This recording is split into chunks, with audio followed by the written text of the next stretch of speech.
continuando con la exposición, a mí me tocó hablar.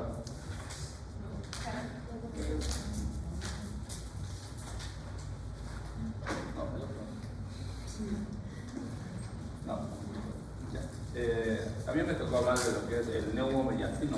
El neumomediatino es la presencia de aire en el mediatino. El mediatino es el espacio que se encuentra entre los dos pulmones y alrededor del corazón. La causa, digamos, que puede ocasionar esto puede ser una perforación de la tráquea, de los bronquios principales, ruptura incompleta de los alvéolos periféricos y perforación del esófago. Entre los signos, digamos, que pueden presentar, digamos, son de corta duración, presentan dolor torácico y mayormente esto se da en personas jóvenes y delgadas. Ya.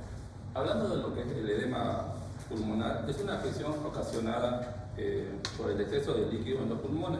El edema pulmonar es generalmente relacionado con las enfermedades del corazón, que más después lo va a defender mi compañero. Bueno, esto se caracteriza mayormente, digamos, por la causa, hay el aumento de la presión hidrostática en los capilares, insuficiencia cardíaca izquierda, derecha, y entre la siguiente. En el diagnóstico de las personas que presentan un edema pulmonar, lo que es la percusión no se evidencia nada, pero en la ocultación se escuchan ruidos, ruidos crepitantes. Estos pueden ser similares a una persona, digamos, que tiene un vaso de agua y pone lo que es un sorbete y sopla, va a provocar un ruido, digamos, como otro ejemplo sería como estrujar un papel, digamos. Si ustedes estrujan el papel, más o menos se escucharía así, más o menos, los ruidos del edema pulmonar.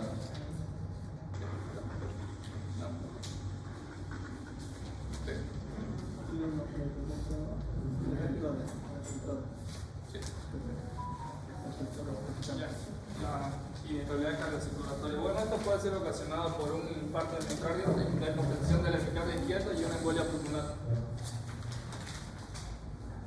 Ya, las funciones cardiocirculatorias están regidas principalmente por la actividad eléctrica, la actividad mecánica y el tono vascular. Bueno, una insuficiencia de alguna de estas actividades puede ser, como por ejemplo, la insuficiencia de la actividad eléctrica, puede ocasionar arritmias, y según el grado o el trastorno de la insuficiencia, también puede ocasionar, por ejemplo, lo que es taquicardia ventricular, bloqueo auriculoventricular de grado 3, que todo esto podría llegar a desarrollar lo que es una insuficiencia cardíaca. Y una insuficiencia mecánica se divide tanto en primarias como en secundarias. Las primarias son propias del miocardio, que puede ocasionar un infarto a causa de una isquemia, y las secundarias son extracardíacas, que puede ser por una sobrecarga del corazón, ya sea por presión o volumen, como por ejemplo en una embolia pulmonar, o un defecto de las válvulas o tabique cardíaco. Y también toda afección en el corazón llega a desembocar en una disminución del gasto cardíaco. Ya, la volemia inadecuada. Una hipovolemia se debe mucho a la deshidratación, privacidad de líquido durante mucho tiempo, y la hipervolemia es el aumento de volumen que puede ocasionar lo que es edema. El tono vascular alterado se debe al aumento de la resistencia en el lecho vascular, que puede ser ocasionado por una crisis hipertensiva, desconexión de la aorta en caso pulmonar, una embolia pulmonar o un neumotórax afección. La isquemia y infarto de miocardio. Bueno, gracias a los modernos procedimientos anestesiológicos, y que ha ido mejorando tanto en la monitorización como y va previniendo lo que son la aparición de infarto y isquemia, ya sea en un intraoperatorio o postoperatorio. Y durante las fases intraoperatorias hay otros signos que se deben observar, como es el trastorno del ritmo cardíaco o la alteración del segmento ST. Una de las complicaciones más que se puede ocurrir en un perioperatorio es el infarto transmural. Bueno, el diagnóstico se puede diagnosticar la isquemia a través de una arritmia o una modificación en el segmento ST, o también por las troponinas, que estas troponinas se liberan cuando hay una lesión en el miocardio. En sí estas no se encuentran en la sangre, solamente se liberan cuando hay una lesión del miocardio. Mientras mayor sea la lesión, mayor será la liberación de la troponina. Bueno, el tratamiento en un perioperatorio es la ventilación y la oxigenación con el objetivo de optimizar el gasto cardíaco y la presión arterial. Una descompensación del hemicardio izquierdo es la insuficiencia aguda en reposo del ventrículo izquierdo, que esta genera la disminución del gasto cardíaco.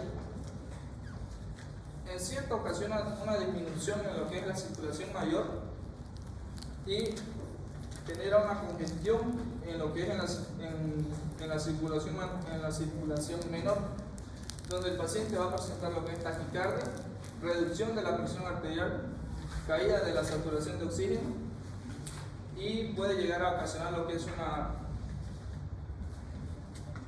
un edema pulmonar. Y para confirmar esto, muchas veces se hace lo que es la auscultación del pulmón, donde se puede detectar lo que son los efectores húmedos. La embolia pulmonar. Bueno, la embolia es una consecuencia primaria que puede aumentar la resistencia vascular en los pulmones y a su vez es muy peligrosa porque ocasionan, de acuerdo al lugar donde se ocasione, generalmente ahorita en la imagen se puede ver que se ocasiona la arteria pulmonar, donde entre medio de lo que es el órgano respiratorio y el órgano circulatorio. Los síntomas de una embolia pulmonar dependen mucho del desvío vascular pulmonar, donde el paciente va a presentar lo que es taquicardia, arritmia, desviación del segmento ST y hipoxia arterial. Continuando con la exposición ocular de mejoramiento pericardio, es prácticamente la acumulación de líquido o de aire. Esta acumulación de líquido de aire va a estar en el pericardio, lo que va a provocar es que hay una presión en el corazón, como lo vemos acá. Esta presión del corazón no va a dejar que el corazón se pueda relajar y en esto se denomina o se caracteriza la triade B, que sería prácticamente ruidos cardíacos alejados, hipotensión y distensión de las venas del cuello, como también podemos encontrar lo que es el pulso paradójico. El pulso paradójico es prácticamente la disminución de la presión sistólica mayor a 10 milímetros de mercurio. Dice, expresa que son variaciones anormales en la presión arterial y la amplitud del pulso en sincronía con la respiración. Incluso durante la respiración espontánea, la presión sistólica en la inspiración es siempre un poco más baja que en la respiración. Estamos hablando que en una respiración espontánea, en la inspiración vamos a tener un volumen de 115 milímetros de mercurio y en una expiración vamos a tener 120 milímetros de mercurio. Eso es algo normal. Esto se vincula con la presión intratorácica negativa durante la inspiración. Por esto disminuye la presión en las venas pulmonares, de modo que disminuye la corriente sanguínea que va al hemisferio izquierdo. En otras palabras, estamos hablando que cuando hay un taponamiento pericardio, como dijimos que la acumulación de líquido va a realizar una presión, el corazón no va a poder relajarse de una manera normal. Entonces, debido a esto, si lo normal era 115 milímetros de mercurio en una inspiración, que es algo menor a comparación de los 120 que hay en la expiración, estamos hablando que un pulso paradójico va a ser en la inspiración 120 milímetros de mercurio y en la inspiración sería 110 milímetros de mercurio. Ahí está la regla, que sería la disminución de la presión sistólica mayor a 10 milímetros de mercurio. En el tratamiento sería la pericardiocentesis, que es prácticamente la inserción de una aguja para poder hacer el drenaje de lo que es del líquido que se encuentra en el pericardio. Hay un video, pero demora mucho, así que mejor se lo paso por WhatsApp al grupo y luego ustedes lo ven. Ya. Sí, también es el nuevo adelantado.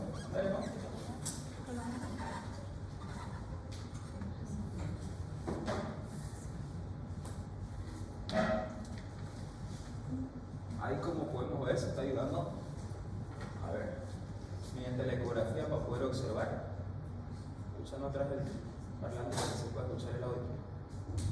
Ahí está un poco, ¿no? O sea, mover su cuerpo.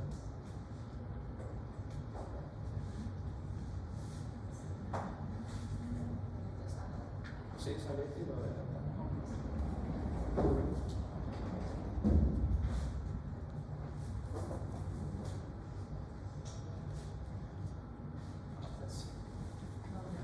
Ajá. Ahora de frente. Un poco más a eso. Porque está todo el tiempo en el celular. Pero eso no voy a tomar. Primero tiene que atender la clase que se tiene. Como podemos ver, se está haciendo la inserción de la aguja y está haciendo lo que es retiro del líquido que hay en el pericardio.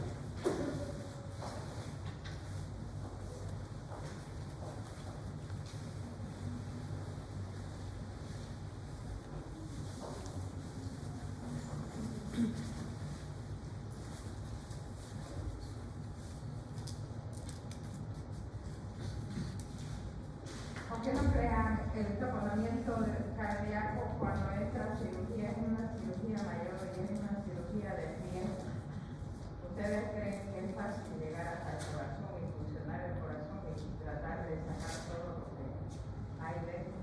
Hay que tratar de, como decir, limpiar. ¿Ya? Presten atención. Sus compañeros solamente una vez van a explicar, no van a explicar más.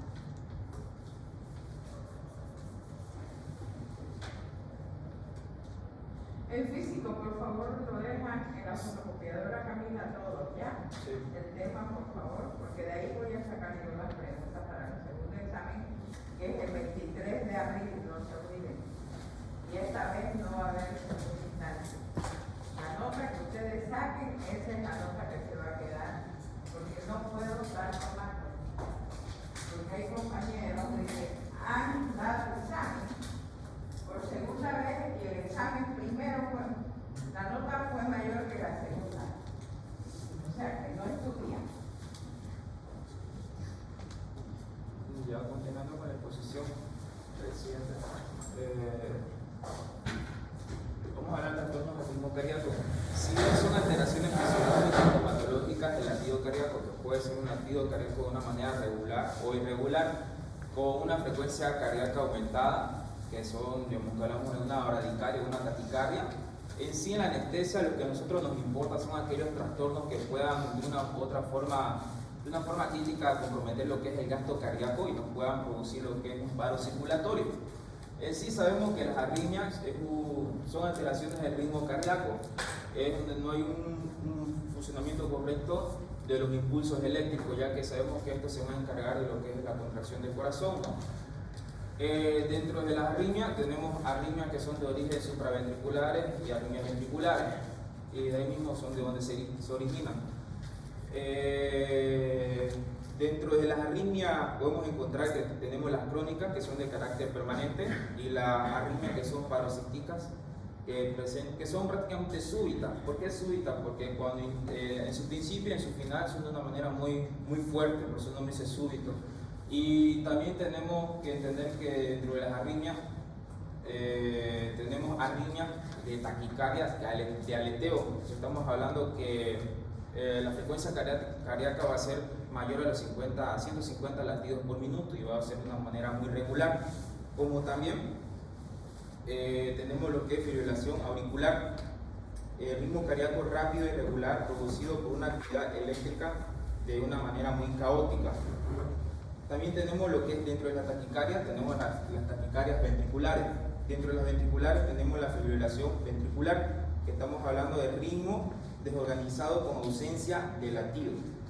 También tenemos dentro de las taquicardias ventriculares, tenemos lo que son taquicardias no sostenidas y sostenidas. Cuando hablamos de no sostenidas, hablamos de frecuencias mayores a 100 latidos por minuto por un tiempo menor a 30 segundos. Esas son las no sostenidas. Las sostenidas son frecuencias mayores a 100 latidos por minuto por un tiempo mayor a 30 segundos. Y tenemos las taquicardias paroxísticas, que es la que le dije, ¿no? Que esta sí es de auricularse.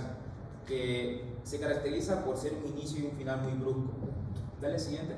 Ahora, ante un trastorno del ritmo de tipo bradicardia, podríamos administrar lo que es atropina, ya que este va a actuar bloqueando lo que es el nervio vago, o si no también el uso de la isoprenalina, que es un antagonista beta-adrenérgico que estimula el corazón para aumentar la frecuencia cardíaca. En caso que tampoco diera solución, podríamos utilizar ya como último caso lo que es la utilización de marcapaso. Ante una taquicardia se podría administrar lo que es aminorona, y ante una fibrilación auricular se debe normalizar el nivel de potasio en suero es mediante la cardioversión. Esto estamos hablando de una fibrilación auricular, y en una fibrilación ventricular estamos hablando que se ocupa la adenosina. Dale siguiente. El shock hipovolémico, si bien sabemos que es una afección de emergencia en la cual la pérdida grave de sangre o de otro líquido que hace que el corazón sea incapaz de bombear suficiente sangre al cuerpo, la pérdida de más del 15 o 20% del volumen normal de la sangre en el cuerpo ya se considera un shock hipovolémico. Recordemos que el shock hipovolémico no solamente es la pérdida de sangre, también puede haber, digamos, por la pérdida de líquido cuando hay un cuadro constante de náuseas y vómitos, o también por quemadura estamos hablando. Tratamiento. La principal consiste en corregir la causa, cohibir la hemorragia causada por la lesión vascular. 1. Pero al mismo tiempo se debe reponer lo más antes posible el volumen circulante. Para la restitución del volumen primaria corresponde administrar coloides y recién después el concentrado de eritrocitos y plasma fresco. ¿Sale siguiente? Bueno, doy paso a mi compañero. Bueno, yo les hablaré de las reacciones de incompatibilidad que se dan entre el paciente y los fármacos o material. Tenemos una incidencia de reacciones anafilácticas y anafilactoides intraoperatorias que se estiman una en 4.500 y una en 28.000. Las reacciones anafilácticas se presentan en 60-70% de estos casos y su letalidad es muy baja, es del 0,01%. Los mecanismos. Estas reacciones pueden ser causadas por medicamentos, por sus metabolitos, por los incipientes utilizados o la impureza que contienen. Desde el punto de vista patológico se puede diferenciar dos tipos de reacciones que son las reacciones anafilactoides, que son reacciones inespecíficas, indicadas por la liberación inespecífica de histamina o la activación de un complemento. Esta se puede dar puede darse por diferentes tipos de fármacos, por todos los fármacos que tengan el potencial para una liberación inespecífica de histamina. Luego tenemos las reacciones anafilácticas o específicas. Esta se considera una verdadera reacción, por así decirlo, alérgica, y está mediada por anticuerpos. En el perioperatorio predominan estas reacciones, las reacciones anafilácticas, por el nombre, entre un 60 y 70%, ya que son medidas por la IgE, y las que son de complejo inmune son medidas por la IgG. Sintomatología. En la clínica no se puede distinguir bien si es una reacción anafiláctica o anafilactoide, pero ambas reacciones pueden producir un paro cardiocirculatorio. ¿Cómo podemos diagnosticarlo? Por los valores altos de histamina, que se suscitan en un momento súbito y puede ser inexplicable. Como yo nombré, porque muchos fármacos y muchas sustancias tienen ese potencial para potenciar la liberación específica de la histamina. Y también se da por una subida inexplicable de la frecuencia cardíaca y por la caída drástica de la presión arterial. El tratamiento. Los pasos terapéuticos para tratar estas reacciones dependen de cómo se presentan las reacciones del paciente, es decir, su sintomatología, cómo se presenta y cómo se puede evitar toda sustancia liberadora de histamina en el paciente. Algunos autores recomiendan el limidino o el fenistil como antagonista de la histamina, porque puede tener un efecto bloqueante como terapia con adrenalina y administrar bloqueadores de receptores de bloqueo. En un paciente con predisposición es prescindible evitar todas sustancias que puedan provocar una liberación de histamina, o o liberadores de histamina que tienen sus transportadores H1 y H2. Todos los medicamentos que se deben usar deben ser inyectados lentamente. De esta manera se reduce la incidencia y la gravedad de las reacciones anafilactoides que llegan a presentarse en el paciente. Aquí tengo un cuadro con los diferentes estadios, que son 4 estadios, dependiendo de las reacciones que tenga el paciente. En el primero podemos presentar reacciones cutáneas solo locales, no se de este tratamiento porque tienen una recuperación propia por así decirlo del paciente.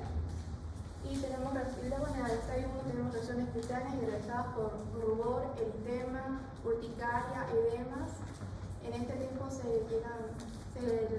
paciente se le predisponen, se le dan antihistamínicos con antagonistas de mediadores de la histamina H1 y H2. Luego en el segundo estadio tenemos taquicardia, hipotimia, arterial disnea, náuseas, y empezamos con un tratamiento con antihistamínicos y glucocorticoides. En el estadio número 3 tenemos el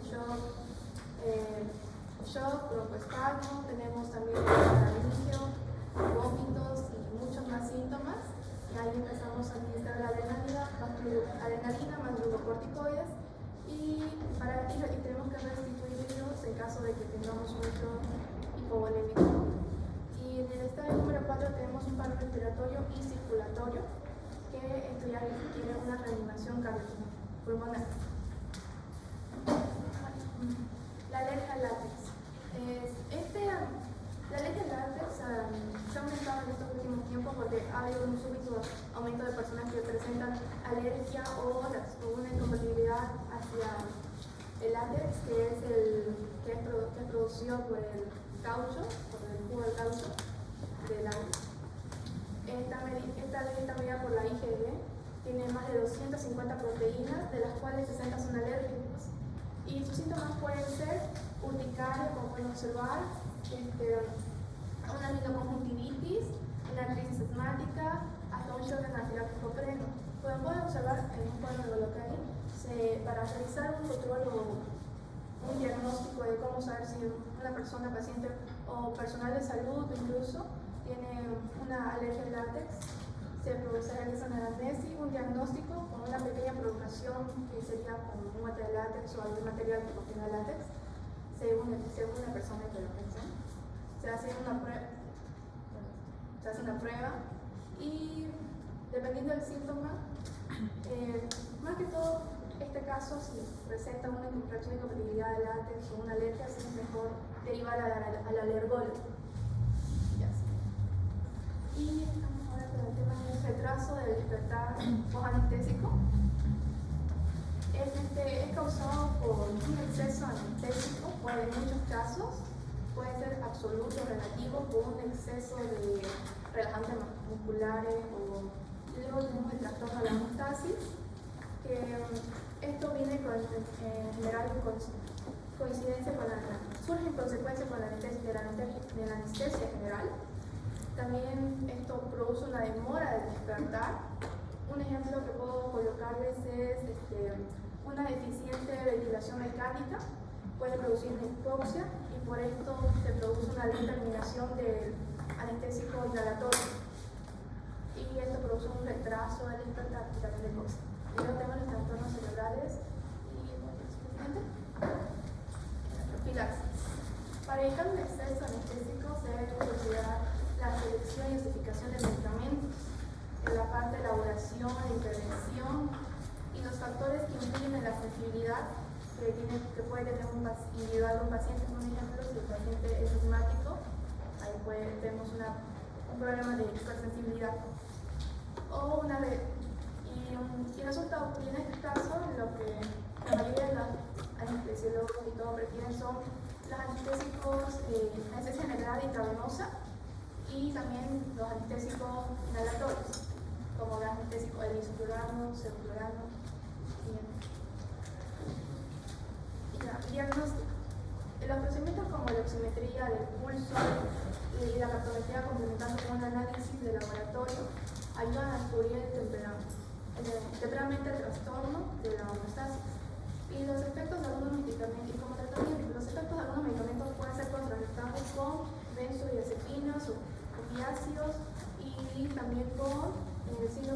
colinérgico central, podrá ser suprimido por la fisostigmina. Ahora les voy a explicar un poco el cuadro. Este cuadro que dice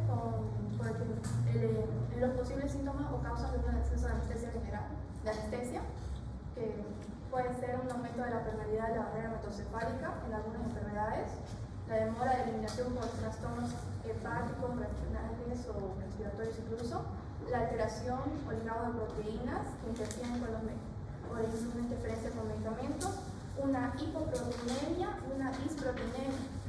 En trastornos de la homeostasis, como ya nombré, podemos tener una hipoxia por un mal manejo de ventilación mecánica, una hipercapnia, hipocarmia, hipotonía arterial, hipernatremia, hiponatremia, hipercalemia, hipermagnesemia, hiperglucemia, hipoglucemia, hipotermia y las alteraciones cerebrales que pueden llegar a ser el daño cerebral que pueden producirse por hipoxia, una isquemia, una embolia cerebral, una tromboembolia por las enfermedades de las válvulas cardíacas,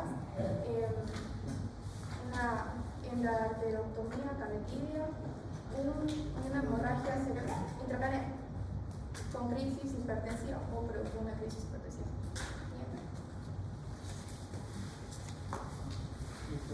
Bueno, les voy a explicar un poco sobre la hipertermia maligna. La hipertermia maligna es una enfermedad no patológica, más que todo es una enfermedad descubierta durante la anestesia general, ya que está provocado malestares en los pacientes que ingresan. Esto se debe más que todo a una mutación en los receptores de adrenalina y también a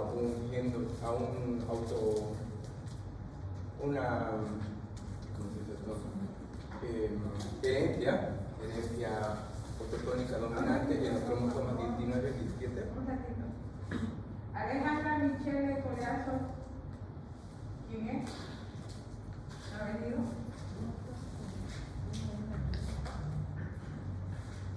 Anagua Jocelyn.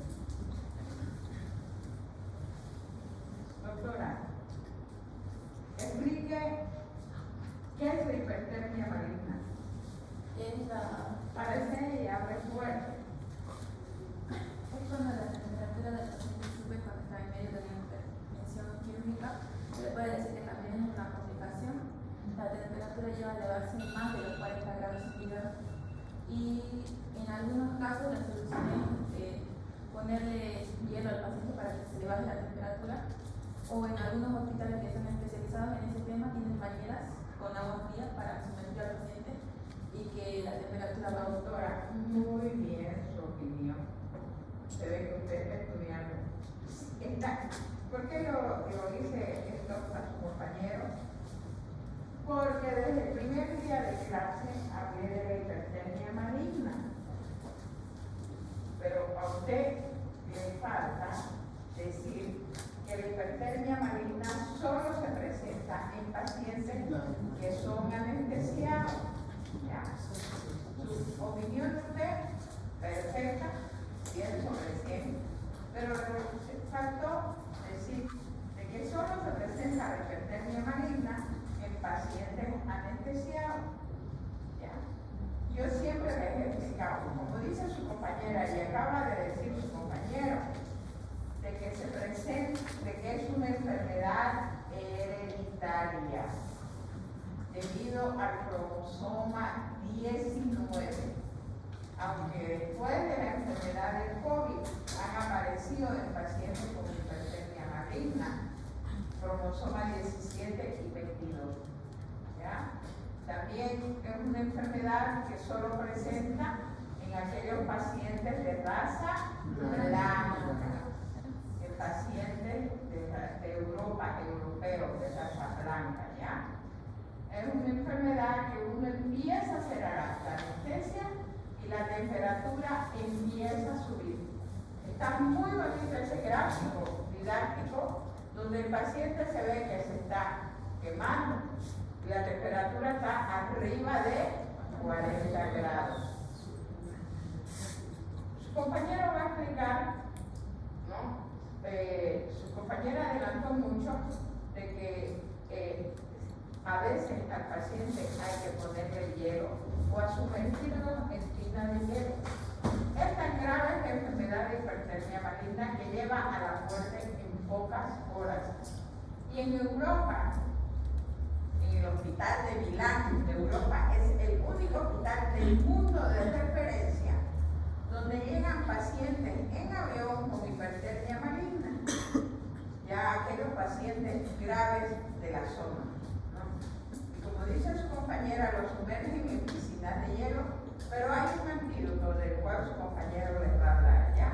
Por favor, presten atención, porque sus compañeros se dan tiempo de preparar un tema mejor que un residente, y que la única que entiende y lo que escucha soy yo, y ustedes están mirando su celular.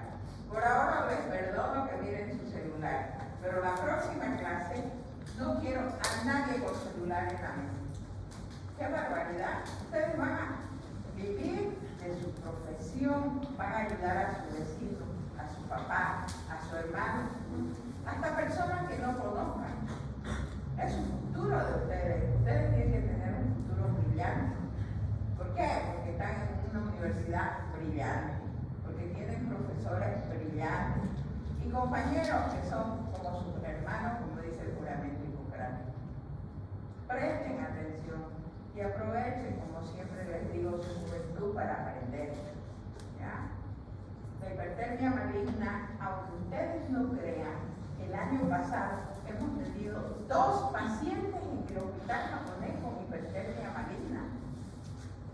Yo creí que nunca en mi vida iba a llegar a conocer esa enfermedad. Un niño del cual se salvó con el antídoto y un adulto que fue trágico para el hospital japonés, porque murió el esposo de una de las licenciadas enfermeras del hospital. ¿Y cómo explicarle a ella la hipertermia maligna si ella no entiende nada de complicaciones de la anestesia? Pero hubo juicio, hubo todo, pero el diagnóstico que se le dio a ese paciente que falleció fue hipertermia maligna y gracias a Dios todo quedó aclarado. Igual cuando yo vivía en el Brasil y aquí en Bolivia estaba esa enfermedad de la diarrea, ¿no?, que es mortal. Yo decía, gracias a Dios que estoy en Brasil, porque yo nunca fui a Bolivia a ver esa enfermedad. Y llegué y la vi. Y yo, después de 33 años de que he tenido mi título de anestesióloga, llego a ver la hipertermia maligna. Vi cómo subía la temperatura y vi que el termómetro de mercurio se reventó, porque ya no dio lo más. Entonces, siempre se pregunta en la visita preanestésica, señor, en sus familiares, ¿alguien tuvo una complicación en la anestesia? ¿Qué complicación? Como decir fiebre, temperatura alta. Sí. Los hermanos del paciente que falleció dijeron sí. 2 hermanos de nosotros fallecieron al empezar la anestesia. Porque si no, todo el equipo, hasta yo que era el jefe en esa época, iba a ir preso. Porque ¿qué es la visita preanestésica? Es la disminución de los riesgos de muerte y mortalidad. ¿Ya? ¿Puede seguir, doctor? Bueno, continuando como la doctora explicaba, son pacientes que aparentemente entran sanos a la cirugía y cuando, o sea, aparentemente sanos porque uno lo ve y la contextura muscular y son asintomáticos, no parecería, pero cuando entran en contacto con la anestesia general, que son desencadenantes de la hipertermia maligna, y como también explicaba, sin el tratamiento adecuado, en el momento puede llegar incluso a la muerte en un 70-80% de los casos. También, como en un momento no se conocía la razón específica por qué los fármacos actúan de esta manera en el cuerpo. Y también, como explicaba, no se conoce exactamente la razón, pero se da en tanto en pacientes femeninos como masculinos, pero en la mayoría de los casos son pacientes jóvenes y varones. También se presenta un caso de hipertermia maligna por cada 250.000 a 500.000 casos de anestesia general. Bueno, en la fisiopatología, como estábamos explicando un momento, es una alteración en la regulación de calcio intracelular en el músculo, debido a la exposición de los fármacos utilizados durante la anestesia general. Estos pueden ser anestésicos volátiles por inhalación, por ejemplo, el alotano, el isoflurano, el sevoflurano y el desflurano. Y también va a haber otros factores, cofactores, que van a también atribuir a que se active esta hipertermia maligna, ya sean los relajantes musculares como el succinilcolina, y también se va a deber al estrés no solo físico, también psíquico. Cuando se produce esto, va a haber en el retículo sarcoplasmático un aumento del calcio. Esto va a generar una rigidez muscular que va a producir un estímulo en la mandíbula, que se llama mandíbula de acero. Ya. Y también este mismo calcio que está comenzando a sobreestimularse por los cofactores de rianodina, van a llegar a la célula y estos van a quedar en un ciclo que va a comenzar a permeabilizar las células, que no va a permitir el ingreso de proteínas, iones, y esto también va a implicar que haya un aumento de necesidad de oxígeno en el cuerpo, y también va a haber un aumento mayor del dióxido de carbono al momento de expulsarlo. Bueno, en los síntomas vamos a comenzar con síntomas iniciales, porque cuando al momento de iniciar se va a iniciar con una taquicardia sin causa aparente. Esto también se va a ver reflejado en un aumento rápido y continuo de la concentración de dióxido de carbono al final de la expiración, por estar chicando. También un calentamiento anormal en la coloración de absorbedores de dióxido de carbono. También la rigidez, mandibular, la rigidez muscular, en pacientes en un 70-80%. También se va a presentar acidosis respiratoria y metabólica. Ya en los síntomas tardíos va a haber el aumento de la temperatura, signos de destrucción celular, y también van a aparecer signos de hiperpotasemia, hipercalicemia, mioglobinuria y hiperglucemia. El tratamiento,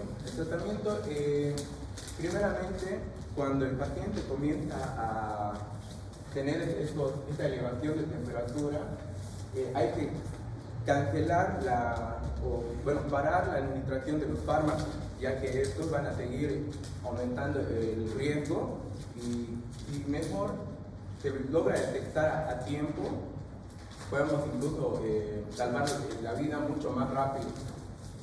También vamos a tener que triplicar el volumen respiratorio, aumentando la ventilación y liberando el oxígeno al 100%. El único tratamiento que se puede utilizar durante la cirugía, durante la anestesia, va a ser el dantroleno, que es el único que puede actuar en estos correlacionadores de liberadores de calcio, ya que si nosotros utilizamos algún otro fármaco que inhiba el calcio, vamos a provocar un paro cardíaco, hiperpotasemia. Bueno, ¿y cómo podemos llegar a prevenir esto en pacientes que ya han sufrido esto incluso, o que no se sabe si van a llegar a sufrir? Bueno, siempre es importante tener ya a la mano el dantroleno como un método de emergencia y escape para salvarle la vida al paciente en caso que se complique durante la cirugía. También es necesario que que se haga una limpieza del equipo de anestesia, ya que pueden haber residuos de partículas de los otros fármacos ya utilizados, y por eso tenemos que hacer la liberación de el aire y el oxígeno durante unos 10 minutos por lo menos para descontaminar todos estos tubos.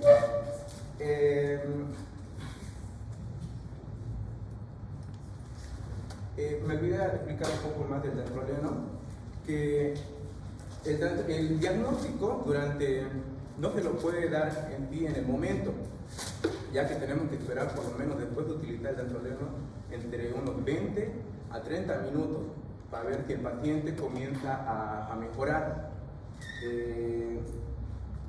Y la dosis que se administra al paciente es de 10 miligramos por kilogramo del peso corporal del paciente. Ya.